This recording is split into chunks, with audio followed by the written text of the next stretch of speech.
प्रथम सूत्र हो गया अथातो भक्तिम व्याख्यास्यामः। अब हम दूसरे सूत्र की व्याख्या कर रहे हैं। सा तु अस्मिन् परम प्रेम रूपा। इस भक्ति का इसमें रूप दिखाया गया है। रूप और स्वरूप, जो बाहरी रूप है वह, और जो स्वरूप यानी जो आंतरिक नेचर है उसको बोलते हैं स्वरूप। अगले सूत्र में कहा गया जाएगा अमृत स्वरूपाच। वह उसका अमृत स्वरूप बताया गया है। वह भक्ति अमृत स्वरूप है। और उसका रूप क्या है? वह है परम प्रेम रूपा। पहले में कहा रूपा, दूसरे में कहा गया स्वरूपा। तो यहाँ पर उसका रूप कहा गया है। बाहर से कैसी दिखती है, वह रूप कैसा है, और अंदर से उसका स्वरूप कैसा है, ये दो बातें इन दो सूत्रों में बताई जाएगी। अच्छा, अब द्वितीय सूत्र की हम व्याख्या कर रहे थे, और इसमें हमने कहा था कि यहाँ पर कहा गया है सा तु अस्मिन् परम प्रेम रूपा।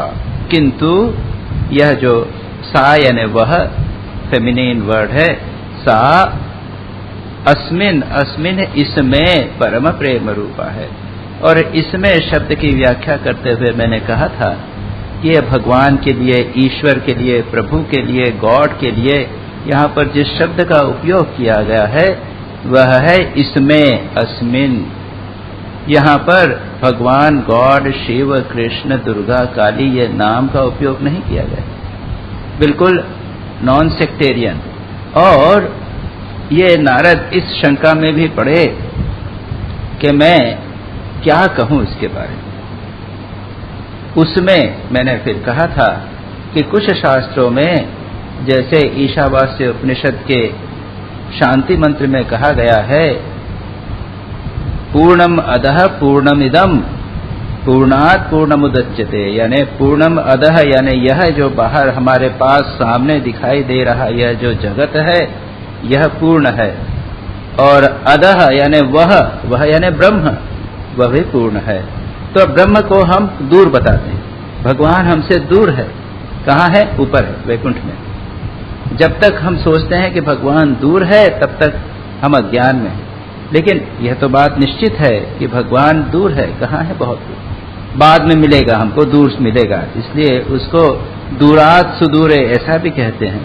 भगवान अंति के नियर भी है, अंत हमारे निकट से निकटतम है, दूर से भी दूर है। अभी हमारे दूर से दूर है, इसलिए कहा पूर्णम अधः। वह जो परमात्मा पूर्ण है, उस परमात्मा से इदम, यह जो जगत दिखाई दे रहा है उसकी उत्पत्ति हुई है, और यह भी पूर्ण है। तो वहां पर परमात्मा के लिए अधः वह शब्द यूज किया गया। यहां पर इसमें परमात्मा को निकट बताया गया। क्यों? क्योंकि भक्ति में परमात्मा को निकट ही माना जाता है। यहाँ पर और किसी शब्द का उपयोग नहीं किया। शिव, दुर्गा, काली, विष्णु इत्यादि किसी का शब्द का उपयोग नहीं किया। और यह बड़ा समीचीन यौक्तिक लगता है, युक्ति युक्त लगता है। कोई शब्द नहीं तो उसमें भगवान, तो भगवान षडेश्वरी युक्त भगवान हो जाते हैं। भगवान के, ईश्वर के नाना कंसेप्ट हैं। एक निर्गुण निराकार का कंसेप्ट है, सगुण साकार का कंसेप्ट है। फिर भगवान रूप धारण करते हैं। ईसाइयों की भगवान की धारणा एक है, मुसलमानों की भगवान की धारणा दूसरी है। नाना प्रकार की धारणाएं भगवान की हैं। वह सबके चपड़े में न पड़ते हुए नारद जी कहते हैं इसमें। और दूसरी बात, निकट, दूर नहीं। ये बहुत महत्वपूर्ण बात इस शब्द के पीछे कही गई। इसको कहते हैं भगवान हमारी आत्मा की भी आत्मा है। यह बात रियलाइज करना, एक्सपीरियंस करना, अनुभव करना, कम से कम किसी न किसी प्रकार विश्वास भी अगर कर लेवे तो हमारे जीवन में बहुत बड़ा परिवर्तन हो जाए।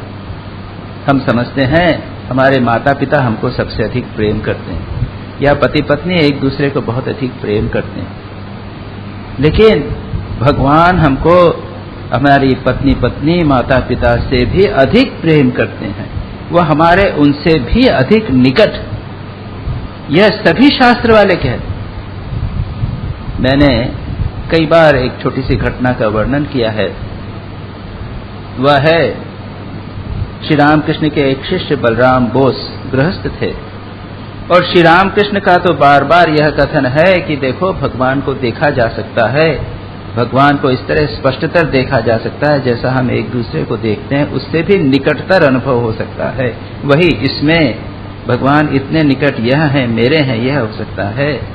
भगवान को पुकारो, भगवान दर्शन देंगे, श्री रामकृष्ण बार बार कहते हैं। और मैं कह सकता हूं कि श्री रामकृष्ण के जीवन का, उनके आविर्भाव का, उनकी साधना का सार और मुख्य उद्देश्य भी यही बताना था सब लोगों को कि देखो भगवान हमारे सबसे निकट। तो उनके एक शिष्य बलराम बोस बड़े ही निकट शिष्य थे। श्री रामकृष्ण उनके घर पे जाकर रहते थे। उनके गृहस्थ शिष्यों में एक श्रेष्ठ शिष्य थे। वे आए एक दिन और उन्होंने पूछा श्री रामकृष्ण से, कहा कि आपने कहा कि भगवान को पुकारो, मैं तो इतना पुकारता हूं, भगवान दर्शन तो नहीं देते। श्री रामकृष्ण ने पूछा, तुम प्रेम से पुकारते हो? कि हाँ। तुम पूरे प्रेम, उनको प्रेम करते हो? कि हाँ प्रेम करता हूं, नहीं तो क्यों पुकारूं? तो पूछते हैं श्री रामकृष्ण कि तुम क्या उनको, भगवान को इतना प्रेम करते हो जितना कि तुम अपनी पत्नी और बच्चे को करते हो? एक मिनट तक वो चुप रहे और फिर कहने लगे, नहीं, इतना प्रेम तो नहीं। तो श्री रामकृष्ण ने फिर कहा कि देखो, ये भगवान तुम्हारे तुम्हारी पत्नी और बच्चों से भी निकट, और तुम्हें वो जितना वो लोग प्यार करते हैं उससे कहीं अधिक वे तुम्हें प्यार करते। स्वामी विवेकानंद ने एक पत्र लिखा, बड़ा सुंदर पत्र है। अमेरिका में जब वे थे और पार्लियामेंट ऑफ रिलीजन्स में जब वे विख्यात हुए, उसके पहले की बात, वे पहले पहुंच गए थे। पार्लियामेंट ऑफ रिलीजन सितंबर में होने वाली थी, 2-3 महीने वे पहले पहुंच गए और शिकागो में देखा उन्होंने कि शिकागो में रहना महंगा पड़ेगा, तो वहां से वे बॉस्टन चले गए। बॉस्टन में कुछ 2-1 लोगों के गेस्ट रहे और वहां पर उनके प्रोफेसर हेनरी राइट नामक एक ग्रीक फिलॉसफी के प्रसिद्ध हार्वर्ड यूनिवर्सिटी के ग्रीक प्रोफेसर थे, उनके साथ भेंट हुई और खैर काफी अच्छी भेंट हुई। इनके बाद बड़े घनिष्ठ मित्र बन गए। स्वामी विवेकानंद ने एक पत्र लिखा और उस समय वो फ्री मूड में थे, याद रखिए। उसके बाद में प्रसिद्ध हो गए तो उसके बाद में इधर उधर घूमना, लेक्चर देना और नाना समस्या में पड़ गए। उसके पहले वो फ्री मूड में थे, एक संत के मूड में थे और उन्होंने बड़े अच्छे 2-4 पत्र उन्हें लिखे हैं। एक पत्र तो कविता के रूप में, और कविता का उद्देश्य है बताना कि मैंने भगवान को सब जगह ढूंढा। बड़ी सुंदर कविता है, ओवर हिल्स एंड डेज, पहाड़ों में, नदियों के किनारों पर, काना तीर्थों में भगवान को ढूंढता रहा। और सच पूछा जाए, स्वामी विवेकानंद ढूंढने तो निकले थे। भारत में श्री रामकृष्ण की महासमाधि के बाद में वे परिव्राजक के रूप में घूमे थे, आप लोगों ने मालूम होगा। परिव्राजक के रूप में उत्तर भारत वगैरह में गए थे। उनका उद्देश्य था वहां हिमालय की पहाड़ में कंदराओं में बैठकर ध्यान करके भगवान को पाना, लेकिन वो हुआ नहीं। वो घूमते रहे, कुछ ऐसी सिचुएशंस हो गई और उनको उसके बाद यह भी पता चला कि नहीं, ऐसे नहीं होगा। उसका जो अंतरंग, उनका जो अनुभव था, उसको कविता में लिखते हुए वे लिखते हैं कि मैं घूमता रहा, भगवान को खोजा, रोया, सब जगह पहाड़ों में, मंदिरों में, गिरजाओं में बहुत भगवान को घूमा, कहीं नहीं मिला। जब मैं उदास हो गया तो मुझे अचानक आवाज आई, my son I am here, मैं यहाँ हूँ, मैं यहाँ, मैं यहाँ हूँ। मैंने देखा कहाँ, इधर उधर देखा, कहीं नहीं मिला। फिर पता चला, अरे वो तो मेरे हृदय में हमेशा ही। हम भगवान को बाहर खोजते हैं लेकिन वो तो यहाँ है। इसलिए कहा भगवान में अस्मिन, भगवान इतने हैं, हमारे पास में है, यह बताने को। और उन्होंने प्रोफेसर जॉन हेनरी राइट को ये पोएम लिखी। उसके बाद में वे एक पोस्टस्क्रिप्ट जैसा होता है पत्र के बाद में पुनश्च, उसमें वे लिखते हैं कि आप तो बुद्धिमान हैं, आप महान हैं, मैं आपको क्या समझाऊं, आपको क्या कहूं, लेकिन आपके बच्चों के लिए मैं कुछ लिख रहा हूं। और ऑस्टिन, एक बच्ची का नाम है ऑस्टिन और दूसरे का याद नहीं, ऑस्टिन और जो भी हो, उनको उन्होंने एक पत्र लिखा। उन्होंने कहा है कि तुम बड़े बच्चे हो, इनोसेंट हो, तुम जब खेलते हो तो याद रखो तुम्हारे साथ एक और कोई खेलता है, वो खिलाड़ी बड़ा आनंददायक खिलाड़ी है, बहुत मजेदार खिलाड़ी है, हमेशा मजा आता है उसके साथ खेलने में। वो कभी कभी तो तुम लोगों जैसे बच्चों के साथ खेलता है, और जब कभी कभी वो बड़े बड़े गेंद सूर्य और चंद्र के साथ भी खेलता है। भगवान के लिए कहा, अब सोचो कि उसके साथ खेलना कितना आनंददायक होगा। स्वामी विवेकानंद अत्यंत सुंदर ढंग से वो एक छोटा सा सुंदर वर्णन उन्होंने किया है। तात्पर्य यह कहने का कि भगवान हमारे निकट हैं, अत्यंत निकट हैं, और यह एक बात अगर जीवन में विश्वास भी हो जाए, प्रवचन सुन सुनकर विश्वास हो जाए, भक्ति शास्त्र पढ़ पढ़कर विश्वास भी हो जाए, तो हमारे जीवन में एक बहुत बड़ा परिवर्तन हो जाएगा।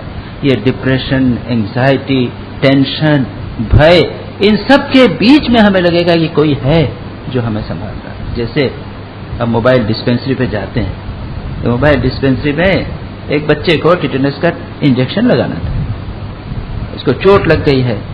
अब वो बच्चा जोर जोर से रोने लगा। नेचुरली उसकी माँ है उसके पास, भय भी है, लेकिन वो जानता है कि मेरी माँ।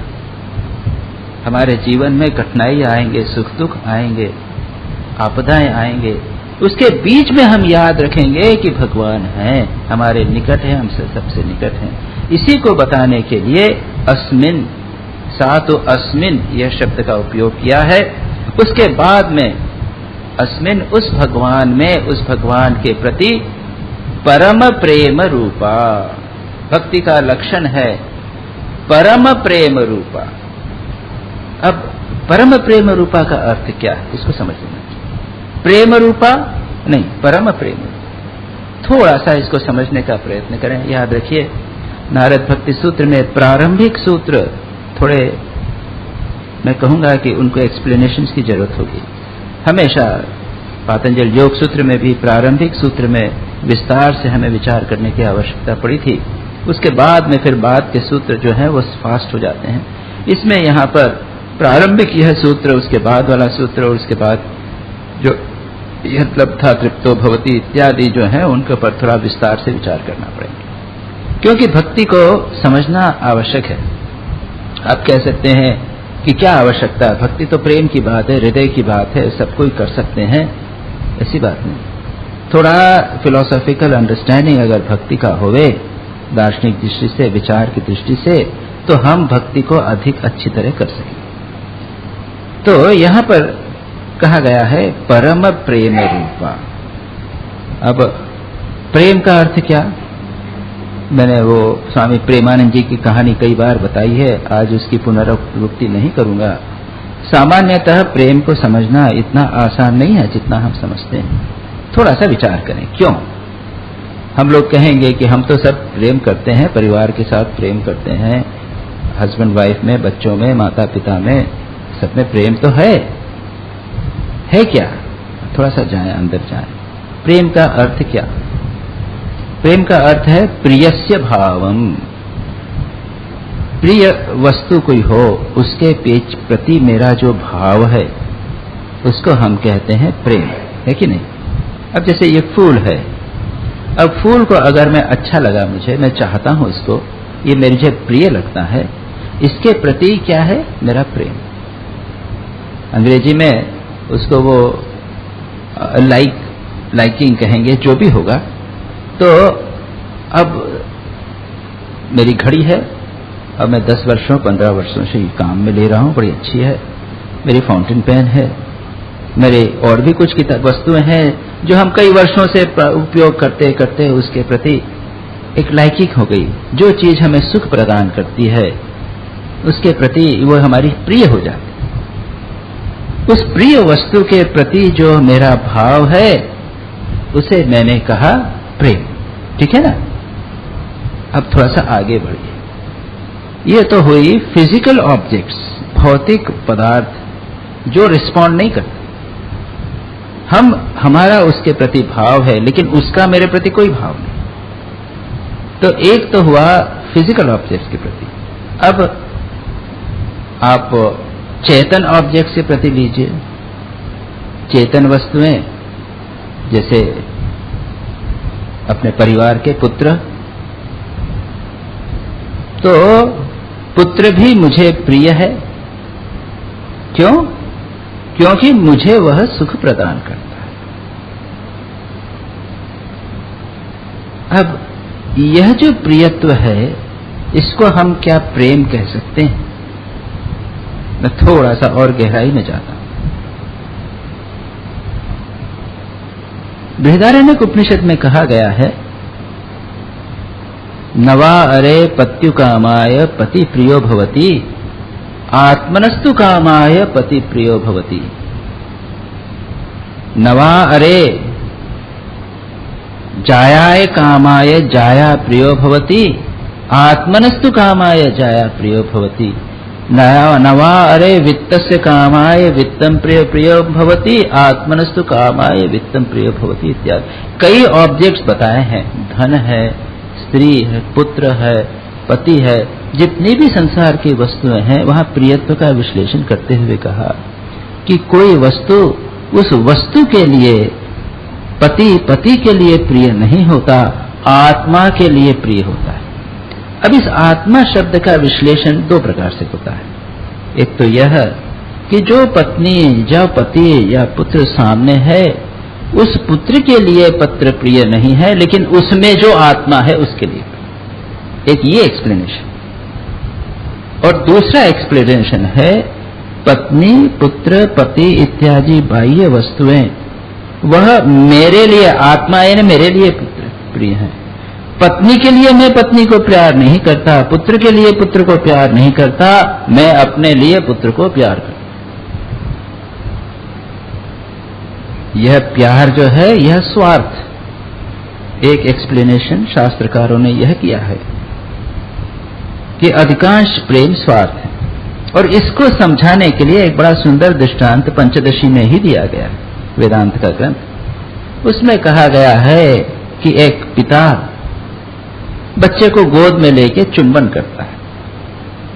प्यार, इतना प्यार करता है उससे, बच्चे के बिना रह नहीं सकता। बच्चे को लेकर, गोद में लेकर वह प्यार करता है।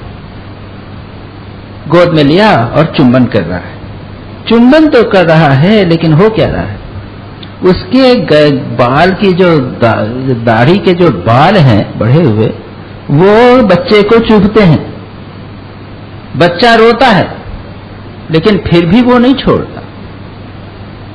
बच्चे को तो प्यार नहीं मिल रहा है, बच्चे को तो दुख सुख नहीं मिल रहा है, वो उसको दुख हो रहा है।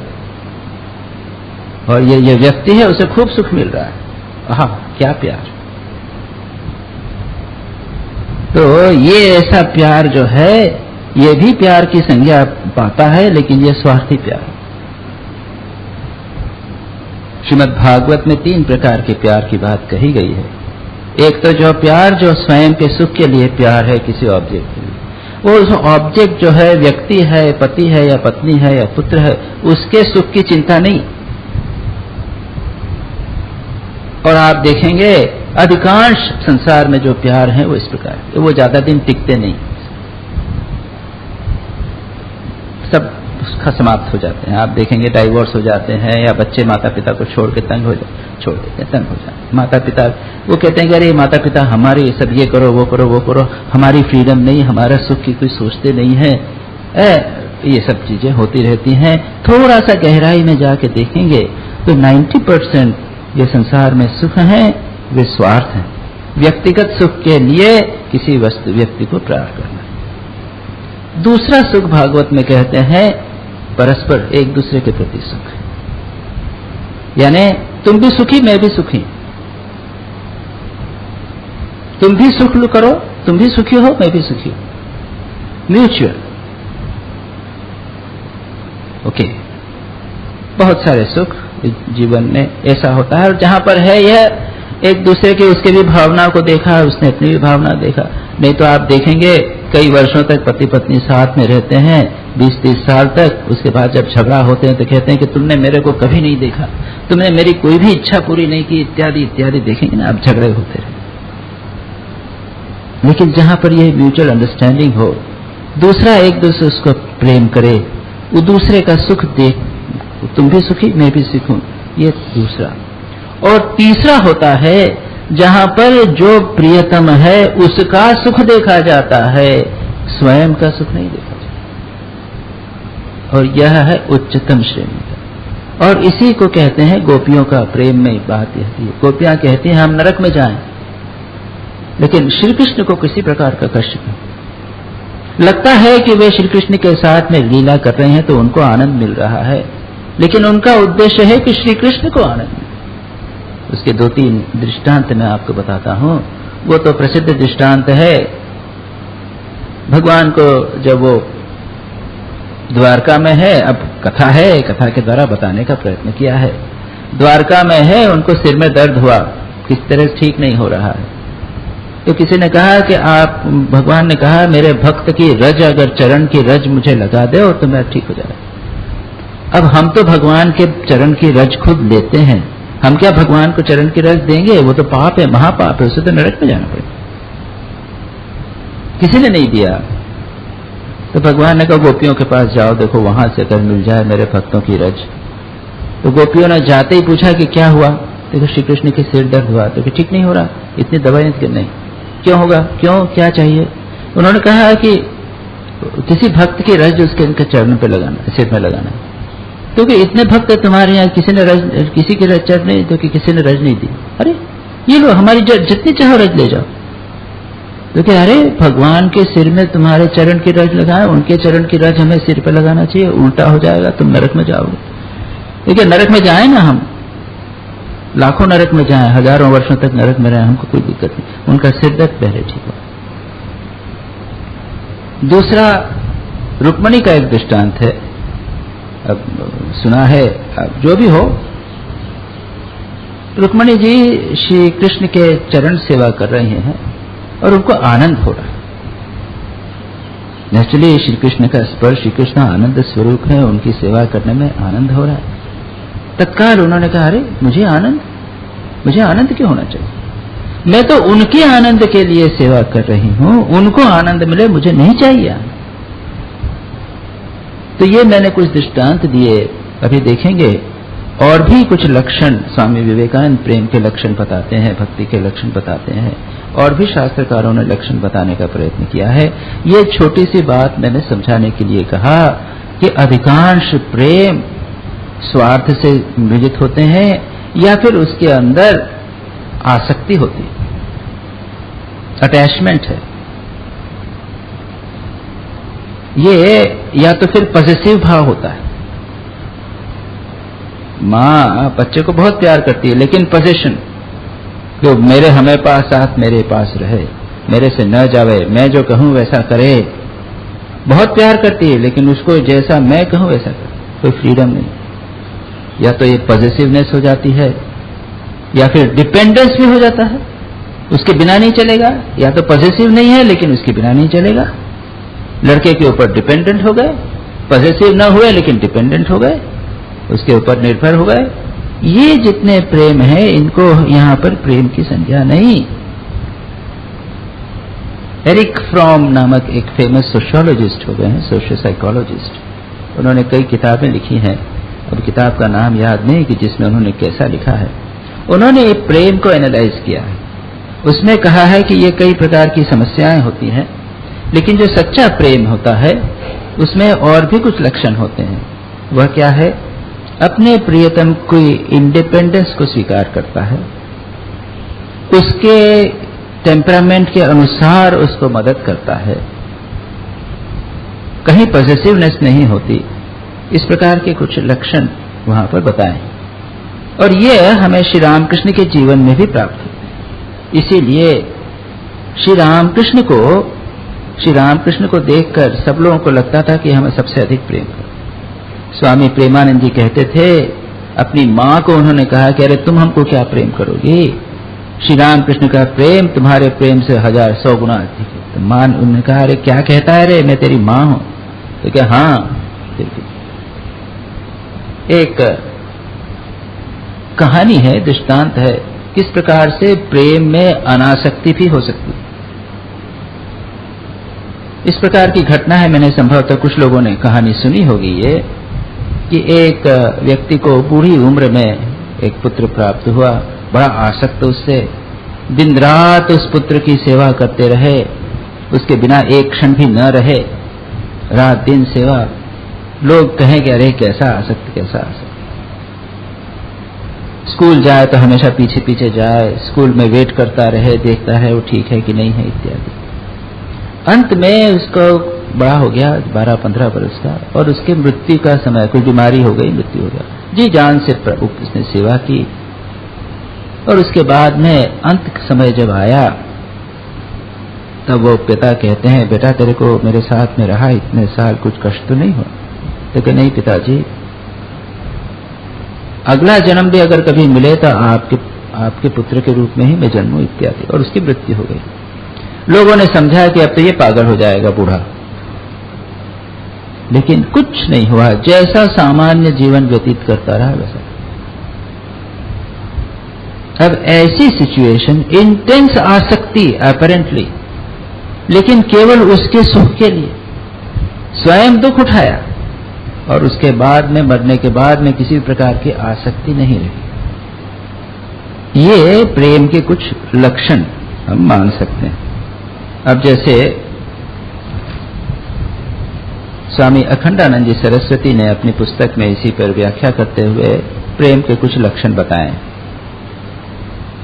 पहला है, यह प्रेम किसी प्रकार घटता नहीं, निरंतर बढ़ता रहता है। वास्तविक प्रेम जो है कभी घटता नहीं। अगर प्रिय के दोष आदि देखें तो भी नहीं घटता, प्रिय घृणित काम करे तो भी नहीं घटता, किसी भी प्रकार से कम नहीं होता, विपरीत काम करे तो भी नहीं घटता, किसी प्रकार घटता नहीं, निरंतर वर्धमान रहता है। द्वितीय, प्रिय के प्रति कभी रुक्षता नहीं आती। कभी कभी जो प्रेम को बढ़ाने के लिए थोड़ा बहुत छेड़छाड़ जिसे कहते हैं ना, वो भले हुए, लेकिन रुक्षता कभी नहीं आती।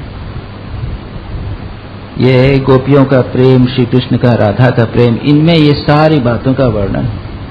यहां पर हम इसे सबका सब भगवान के प्रति लगाने वाले हैं, लेकिन पहले सांसारिक प्रेम में इसे समझने का प्रयत्न करें तो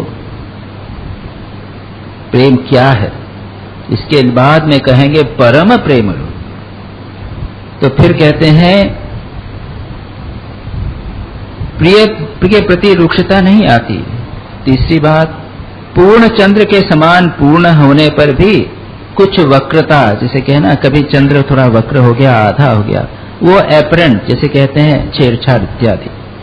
चौथा, प्रेम का रस बासी नहीं होता, प्रेम हुआ नित्य नवीन। ऐसा नहीं कि जब पहला मुलाकात हो रही है तब प्रेम अधिक, बाद में धीरे धीरे कम होता चला जाता।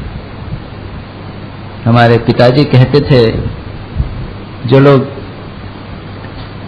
शादी के पहले लव अफेयर्स होते हैं ना, कोर्टशिप, लव अफेयर्स इत्यादि, तो कहते थे देखो इन लोगों का जो है वो प्रेम जो है शादी के पहले होता है और शादी के बाद प्रेम खत्म हो जाता है, और हम लोग जो पहले बिना लव अफेयर्स नहीं, वैसे शादी हो गई तो हम लोगों का शादी के बाद में प्रेम शुरू होता है, बढ़ता है। तो ऐसा नहीं कि प्रेम शुरू में तो बहुत है, उसके बाद धीरे धीरे कम होता जा रहा है और बाद में समाप्त। एक मैंने कार्टून देखा था, कार्टून में शादी हुई तो एक सोफे के ऊपर हस्बैंड वाइफ दोनों बैठे हुए हैं, गले में हाथ डाल के, एक दूसरे के गले में हाथ डाल के आलिंगन करके बैठे हुए हैं। उसके बाद 1 साल बाद लिखा है, फोटो दिखाया, उसी सोफे पे, एक सोफे पे बैठे हुए हैं, दोनों अलग बैठे हुए हैं, लेकिन दोनों के चेहरे पे मुस्कुराहट। तीसरे साल दिखाया, दोनों सोफे पे बैठे हुए हैं, थोड़ा दूर हैं, मुस्कुराहट नहीं। चौथे है ना, वो सेल्फिशनेस के बाद में सेकंड स्टेज भी नहीं है वहां पे, वो सौदेबाजी नहीं। मैंने वो जो आपको कपलेट सुनाता था, प्यार है कर्तव्य मत अधिकार समझो, प्यार है पतवार मत दीवार समझो, क्यों प्यार है प्राण को तोलो न समता की तुला से, क्योंकि यह है प्यार मत व्यापार समझो। उसमें प्रेम में मुक्ति की चाह भी नहीं है। भगवान से जब प्रेम किया जाता है तो मुक्ति भी नहीं चाहते। मैं प्रेम, भगवान से प्रेम करना है या नहीं प्रेम करना है, और कुछ नहीं। और इसके लिए स्वामी विवेकानंद समझाने के लिए युधिष्ठिर का दृष्टांत देते थे। युधिष्ठिर बहुत श्री कृष्ण की भजन वगैरह करते। एक दिन द्रौपदी ने कहा कि देखो हमें इतना कष्ट हो रहा है, लेकिन भगवान के रहते हुए हमें कितना कष्ट हो रहा है। भगवान कष्ट भी दूर नहीं करते और तुम भजन भगवान का करते जाते हो। युधिष्ठिर कह रहे चुप, ऐसा मत कहो। ये देखो हिमालय देखो, पहाड़ देखो, ये हमारा अच्छा बुरा कुछ नहीं करते। दे आर ग्रैंड, उनके ग्रैंडर जो उनकी महानता है उसी के कारण हम उनसे प्यार करते हैं। वैसे ही श्री कृष्ण को, श्री कृष्ण तो श्री कृष्ण ही है, उसी के लिए प्यार करते और किसी चीज के लिए नहीं। यह जो भय से प्रेरित होकर या किसी प्रतिदान के लिए प्रेरित होकर भगवान हमें कुछ देंगे, हमारे को सुखी करेंगे, हमारे बच्चे को ठीक कर देंगे, हमें धन दे देंगे, ये जो नाना बातें हमें सुख, हमें शांति देंगे, जीवन में शांति भी मिले, कुछ नहीं। प्रेम यानी प्रेम और कुछ नहीं। संतों के जीवन में आप देखेंगे, तुकाराम के जीवन में कितना कष्ट आया, सिर्फ प्रेम किए जा रहे हैं भगवान से। कितना कष्ट, कितना कष्ट, प्रेम किए जा, चाहे कितना कष्ट है उससे फर्क नहीं पड़ता। और सच पूछा जाए तो संतों के जीवन में जितना कष्ट आता है उसे सामान्य जीवन लोगों के जीवन में। राबिया का जीवन देखिए, कष्टों से भरा। राबिया श्री कृष्ण से कहती हैं और भगवान से कहती हैं कि अगर मैं स्वर्ग के लिए तुम्हारी प्रार्थना करती हूँ, तुम्हारा को प्रेम करती हूँ, भजन करती हूँ, तो मुझे स्वर्ग मत देना। अगर मैं नरक के डर से तुम्हारा भजन करती हूँ तो मुझे नरक में डालना। मैं तुम्हें तुम्हारे लिए ही प्रार्थना। किसी ने कहा कि तुम स्वर्ग से तो चाहती हो, किसी ने कहा तुम हजरत मोहम्मद को प्रेम करती हो, तो कहती हैं कि मुझे भगवान के प्रेम से फुर्सत नहीं, मैं हजरत मोहम्मद को कब प्रेम। बार बार कहते हैं मुझे न स्वर्ग चाहिए न नरक से डर के लिए मैं तुम्हें प्यार करती हूँ, मैं केवल तुम्हारे लिए तुमको। कितना कष्ट, कितना कष्ट, लेकिन केवल भगवान को प्रेम के लिए प्रेम, ये पहला। मुक्ति तक की चाह नहीं, मुक्ति भी नहीं चाहिए, मैं तुमको प्रेम करना। ये चीजें, ये प्रेम समझना भी कठिन है। हम लोग इतने स्वार्थी हैं, ये कठिन, पर सचमुच समझना भी कठिन है इस प्रेम के स्वरूप को। कोई पुरस्कार नहीं, केवल प्रेम के लिए, लव फॉर लव सेक। दूसरा, स्वामी विवेकानंद के अनुसार इस ट्रायंगल का दूसरा एंगल है भय। प्रेम भय रहित होता है, दंड के भय से भगवान की उपासना वह नहीं करता। अभी मैंने आपको बता दिया।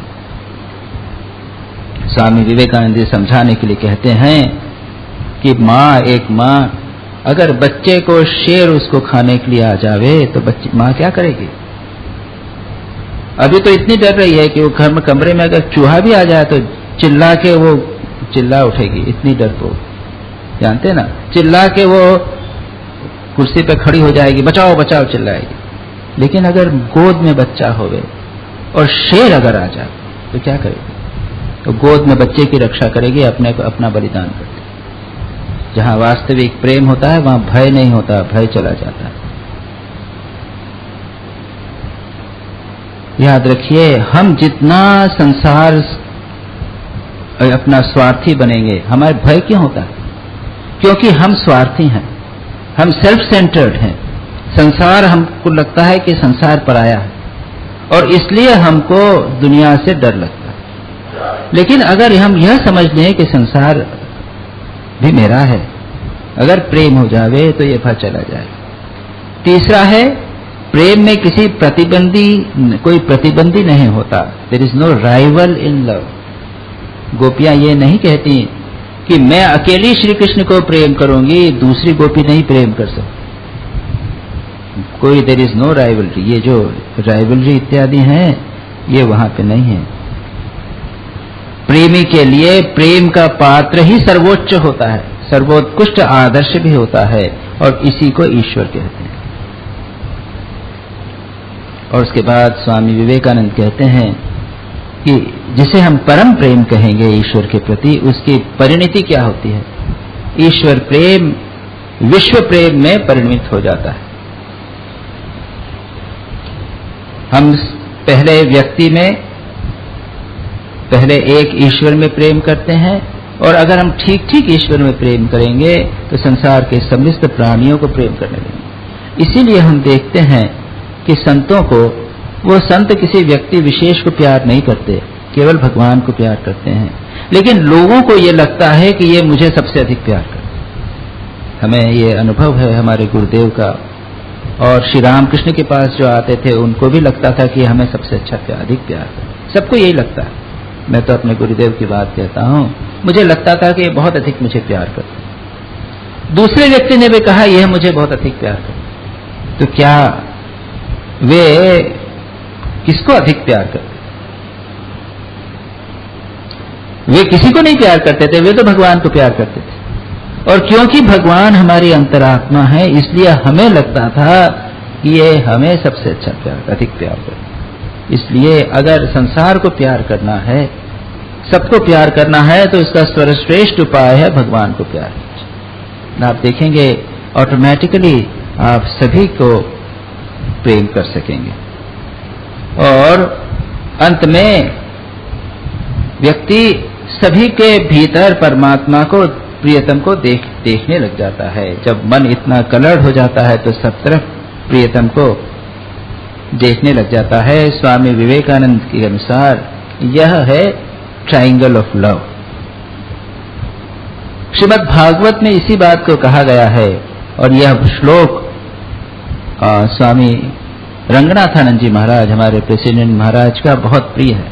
वे कहते हैं, एवं सर्वेषु भूतेषु भक्तिरव्यभिचारिणी कर्तव्या पंडितैः ज्ञात्वा सर्वभूतमयम् हरिम। कितना अच्छा श्लोक। पंडितैः, जो बुद्धिमान व्यक्ति हैं, उनको क्या करना चाहिए? सर्वभूतमयम् हरिम, हरि परमात्मा, वो जिस प्रेम को, कृष्ण को, विष्णु जो हरि है, वह समस्त प्राणियों के हृदय में विद्यमान है। ऐसा जानकर समस्त प्राणियों के प्रति अव्यभिचारिणी भक्ति करना चाहिए। ऐसी भक्ति जो विचलित न होवे, समस्त प्राणियों में कर। और भी कहा गया है कि जो व्यक्ति केवल एक अर्चना करता है मूर्ति में, लेकिन संसार के प्राणियों की सेवा या पूजा नहीं करता, वो मेरी भक्ति नहीं करता। हम देखेंगे भक्ति की स्टेजेस, किस प्रकार से ये परम प्रेम रूपता जो होती है उसको देखना। इसीलिए लोगों की सेवा करके सेवा करना एक सर्वश्रेष्ठ भक्ति का उपाय। अच्छा, अब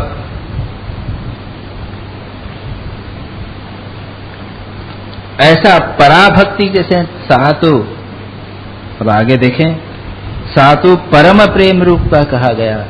तो परम प्रेम में क्या है? देखिए, उसमें हम थोड़ा सा और आगे जावें। श्रीमद् भागवत में ही 3 प्रकार के भक्तों का वर्णन है।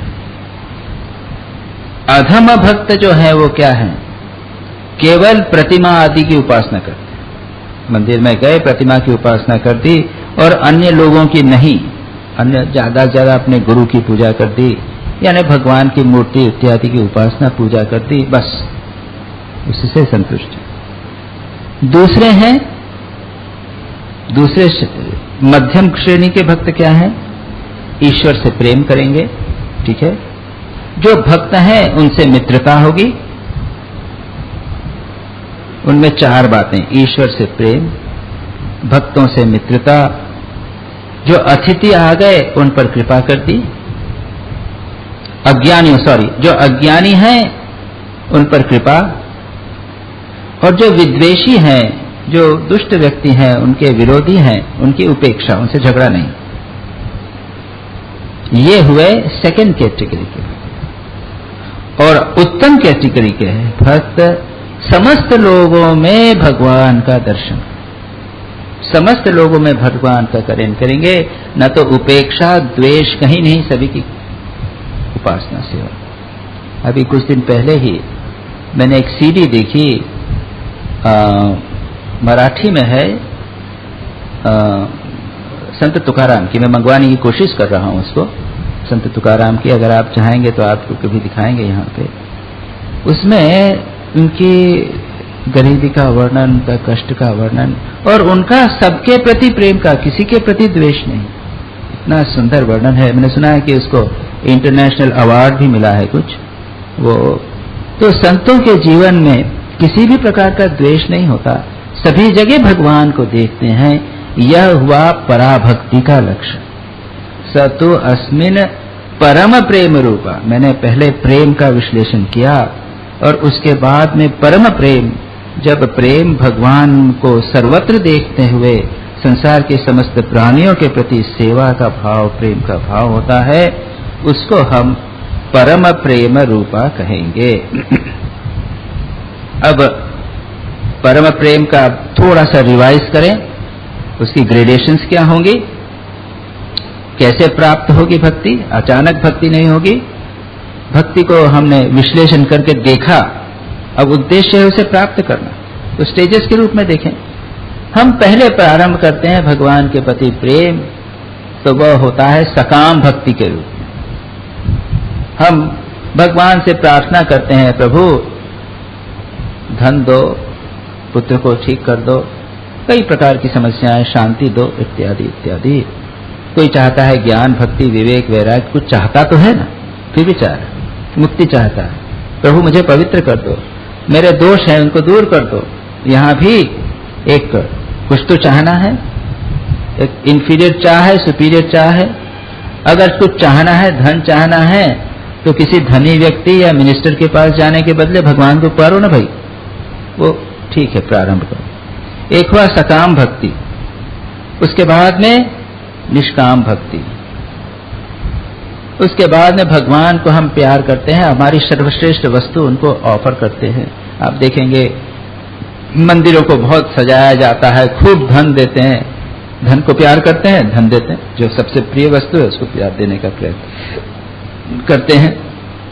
और इसी के साथ में वैधि भक्ति प्रारंभ होती है, यानी इतना जप करना है, 1000 जप करना है, क्रिया अनुष्ठान करना है, यज्ञ करना है भगवान की प्रीति अर्थ, या फिर ये दशोपचार पूजा, षोडशोपचार पूजा, ये हुई वैधि भक्ति। इसके बाद में आगे हम बढ़ते हैं, तब भगवान में ध्यान लगता है, धीरे धीरे ध्यान लगता है। सकाम भक्ति निष्काम हो गई, प्रभु के प्रति प्रेम हो गया, और उसके बाद में कुछ भाव विशेष से भगवान को प्रेम करने लगता है। दास्य भाव, भगवान हमारे स्वामी हैं, हम उनके दास हैं, या भगवान पिता या माता हैं, हम उनके संतान हैं। या फिर आगे भगवान मित्र सखा भाव, थोड़ा सा और निकट आए, जैसा सुदामा इत्यादि का था, भगवान को सखा समझते थे। और फिर आगे वात्सल्य भाव, भगवान को बालक समझना, ये माताएं करती हैं। और फिर मधुर भाव, भगवान को अपना स्वामी और स्वयं को पत्नी समझना, वह भाव मधुर भाव।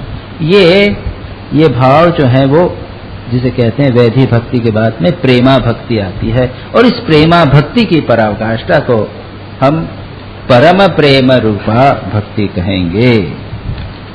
अब आगे चलें, अगला सूत्र है अमृत स्वरूपाच। दूसरा सूत्र कहा गया है। तीसरा सूत्र अमृत स्वरूपा, भक्ति कैसी है, वह है अमृत स्वरूप। मैंने अभी कहा परम प्रेम रूप और अमृत स्वरूप, तो क्या है,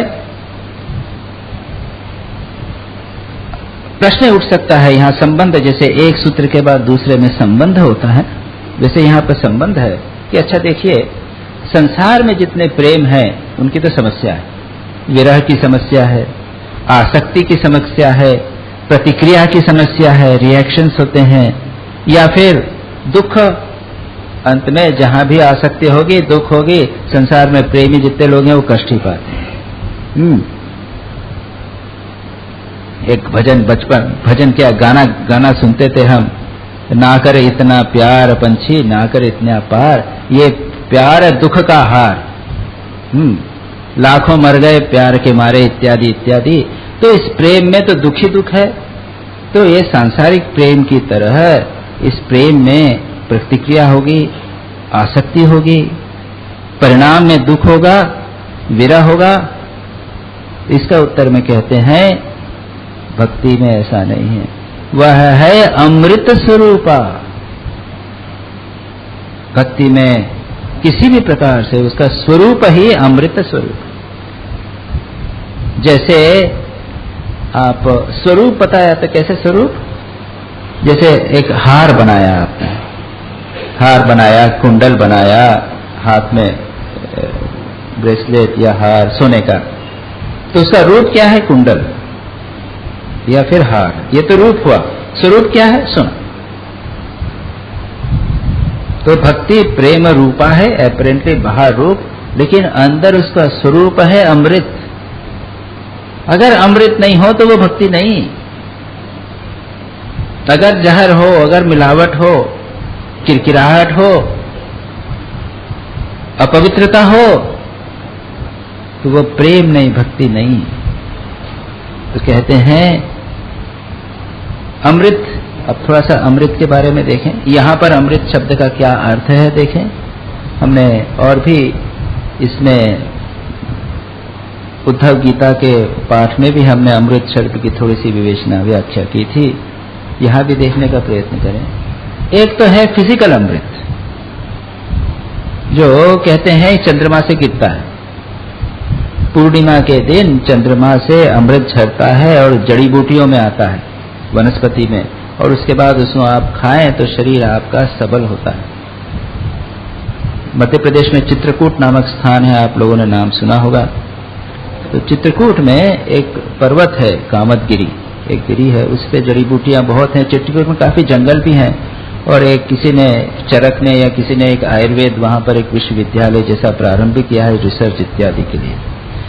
तो वहां पर मुझे मालूम है, मैं था, तो विशेषकर शरद पूर्णिमा के दिन तो चंद्र सबसे श्रेष्ठ होता है। शरद पूर्णिमा के दिन वहां पे बहुत भीड़ होती लोगों की। वो रात को कहते हैं कि वहां पर अमृत झरता है, और वहां पर कुछ वैद्य लोग उस दिन जड़ी बूटियां या आयुर्वेद की दवाइयां देते हैं। तो एक तो अमृत जो जड़ी बूटियों के माध्यम से चंद्रमा से आता है। दूसरा अमृत है जो समुद्र मंथन से देवताओं और दानवों ने निकाला था, और उसके बाद में यह भगवान ने मोहिनी रूप करके वह अमृत देवताओं को दे दिया था। इसको पीकर क्या होते हैं? देवता अमर हो जाते हैं। अमर कब तक होते हैं? उनको जरा रोग नहीं होते, बीमारी नहीं होती, और बुढ़ापा नहीं होता।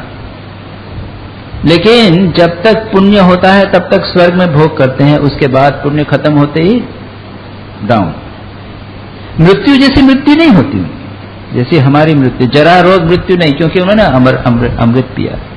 लेकिन जैसे ही अमृत उनके भोग खत्म हुए, पुण्य खत्म हुए, पुण्य के साथ सुख भोग खत्म हुए, कि वो लोग वहां से नीचे गिर जाते हैं, और वो साइकिल है पूरी, उसमें पड़ते हैं। तो अमृत की कल्पना यह है कि इस शरीर को बनाए रखा जाए, यह असंभव है। इस शरीर को बनाए रखना, इस देह की मृत्यु और परिवर्तन से पार, देह में परिवर्तन न होए, मृत्यु न होए, ये कठिन है। योग के द्वारा कई लोग 100, 200, 300 वर्ष, 400 वर्ष जी जाते हैं, लेकिन दैट्स ऑल, इसके आगे नहीं। जयलंग स्वामी बनारस में थे, श्री रामकृष्ण ने उनके दर्शन किए थे। वे मैंने सुना है 250 वर्ष तक जीवित रहे। वे योग के द्वारा 250 वर्ष जीवित रहे। लेकिन शरीर को बनाए रखना अमृत से भी संभव है। अब तीसरा अमृत, सच पूछा जाए क्या वास्तविक अमृत, अमरत्व क्या है? अपने स्वरूप को जान लेना। ये जो नचिकेता ने जो प्रश्न पूछा था ना, मरने के बाद क्या होता है, अमरत्व कैसा है, अपने स्वरूप को जान लीजिए, उससे आप मुक्त हो जाओगे, अपना स्वरूप अमर हो, आत्म स्वरूप न मरता है न जीता है, तो आप मुक्त हो गए। लेकिन पहला अर्थ है अमृत के, जैसा मैंने कहा, एक तो फिजिकल अमृत को हटा दीजिए, लेकिन अमृत के 3 अर्थ दूसरे, एक तो फिजिकल अमरत्व की बात हो गई, ना जीना फिजिकल, मरना नहीं। दूसरा है अमरत्व का, जब अमृत स्वरूप आप बोलते हैं तो उसका अर्थ आनंद से भी है। अमृत स्वरूप यानी आनंद में, ये जो भक्ति है वह अमृत स्वरूप है यानी आनंद स्वरूप है। और तीसरा अमरत्व का अर्थ मोक्ष भी, आत्यांतिक बंधन की निवृत्ति, ये संसार का चक्र जो बंधन है उससे मोक्ष, कर्म चक्र से, संसार के चक्र से मुक्ति, अज्ञान के बंधन से मुक्ति, उसको भी अमृत बोलते हैं। अब आनंद के स्वरूप में अगर हम देखें, अमरत्व का भक्ति जो है वो आपको अमर बना देगी, मरेंगे नहीं इस अर्थ में नहीं, उसको आनंद के रूप में यहाँ लिया। भक्ति आनंद स्वरूपा है। तो क्यों ब्रह्म को सच्चिदानंद कहा गया है, सच्चित आनंद। तो ये 3 ब्रह्म के लक्षण नहीं है, याद रखिए। ब्रह्म सत्स्वरूप है यानी एग्जिस्टेंस है, चैतन्य है, और आनंद स्वरूप है यानी इट इज आनंद घन जिसे कहते हैं, कंडेंस्ड आनंद। जैसे बर्फ है तो बर्फ क्या है, कंडेंस्ड पानी है, किसी चीज को कंडेंस कर दीजिए, आनंद घन। ब्रह्म है चैतन्य चित स्वरूप, एग्जिस्टेंस, सदा विद्यमान। तो सदा विद्यमान पर्वत है, पहाड़ को ले लीजिए। वैसे तो कहा हिमालय भी बहुत बदल गया है, कहते हैं ना कि तो सब लाखों साल पहले यहाँ पे तो समुद्र था, है ना, अब यहाँ पे हिमालय आ गया, इसलिए वो गोल गोल पत्थर आपको मिलते हैं। क्या अगर मान लिया जाए कि कोई पर्वत बना हुआ है तो वो क्या है, जड़ है, भले बहुत वर्षों तक रहे लेकिन वो जड़ है। ब्रह्म क्या है, चैतन्य है और आनंद है, वेरी एम्बॉडीमेंट ऑफ आनंद। श्री रामकृष्ण कहते थे कि भक्त क्या चाहता है, ज्ञानी और भक्त में क्या अंतर है। तो भक्त चाहता है कि वह भगवान का आस्वादन करना चाहता है, आनंद का आस्वादन, और ज्ञानी चाहता है क्या, वो भगवान के साथ एक हो जाना चाहता है, वो आनंद स्वरूप हो जाना चाहता है। भगवान के साथ आनंद एक होना का मतलब क्या हुआ, आप कहेंगे कि अरे वो तो आनंद का अनुभव नहीं कर रहा है। अरे नहीं, वो आनंद के साथ एक रूप है, वो आनंद ही हो गया है, बिकम आनंद। लेकिन भक्त कहता नहीं, मुझे नहीं, मैं आनंद का आस्वादन करना चाहता। तात्पर्य यह है कि ब्रह्म आनंद स्वरूप है और इसलिए भक्ति भी आनंद स्वरूप है।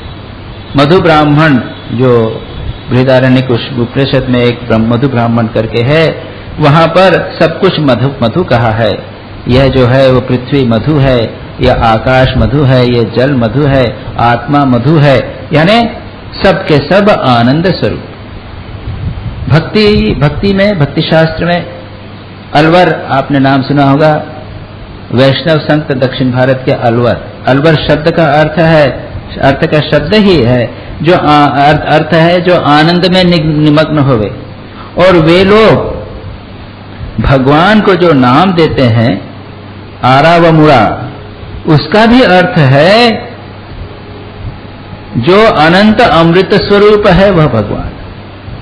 तो अनंत आनंद स्वरूप भगवान, और अमृत भी इसी दृष्टि से आनंद के रूप में अमृत स्वरूपा ऐसी कही गई। तो यहाँ हम रुकते हैं, हम देखेंगे। हम लोग चरणामृत कहते हैं, वचनामृत कहते हैं, भक्ति से संबंधित इतने अनेक अमृत की बात है जो आनंद प्रदान करे। भक्ति को अमृत का अर्थ यहाँ पर फिजिकल अमरत्व प्राप्त करने, आनंद। वैसे अमरत्व भी हो जाता है, भक्त जो है वो अपने स्वरूप को जानकर अमर हो जाता है, भगवान के साथ यूनाइट होकर अमरत हो जाता है। लेकिन भक्ति जो है वो आनंद रूप है। स्वामी विवेकानंद कहते थे कि भक्त आनंद चाहता है, ज्ञानी मुक्ति चाहता है। दोनों बुरे नहीं, दोनों अच्छे, जो जिसको लेवे उसको दे सकता है। प्रहलाद नारद पराशर पुंडरीक व्यास